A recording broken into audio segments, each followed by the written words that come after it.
Goeiedag liewe vriende, ek groet u in die wonderbare naam van ons koning Jesus. En vandag wil ek met u 'n gedagte deel, ons vriendskapsverhoudinge met ander. Ons lees in Johannes 18 vers 15, en Simon Petrus en 'n ander disipel het Jesus gevolg. En daardie disipel was met die hoëpriester bekend en het saam met Jesus ingegaan in die binneplaas van die hoëpriester se paleis.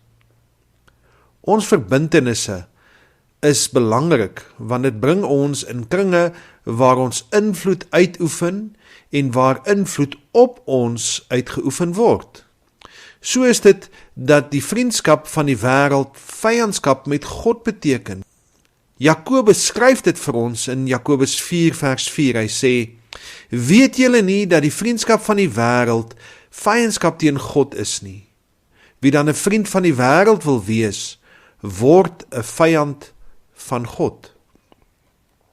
Johannes se vriendskap met die hoëpriester het aan hom toegang verleen na die binneplaas van die priester se paleis.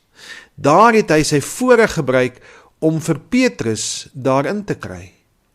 Dit het na 'n baie vriendelike gebaar gelyk, maar toe Petrus tussen die vyande van die Here Jesus kom, het hy hom verloon. Hy het hom by die vuur van die mense gaan warm maak. Die duiwel weet ook wat ons graag wil hê, om ons daarmee op 'n verkeerde pad te lei.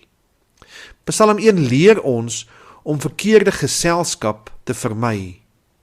Ek lees vir u Psalm 1 vers 1 en 2, het sê, welgeluksalig is die man, wat nie wandel in die raad van die goddelose, en nie staan op die weg van die sondaars, en nie sit in die kring van die spotters nie, maar sy behaag is in die wet van die Here, en hy oordink sy wet dag en nag. Let op hierdie vers, daar is 'n progressie, eers wandel hy, en dan staan hy, en dan sit hy. Moet jy nie al nader en nader aan dit beweeg, wat jou wegtrek van God nie. Mag die Here jou seën in hierdie dag. Ek groet u tot volgende keer. Totsiens.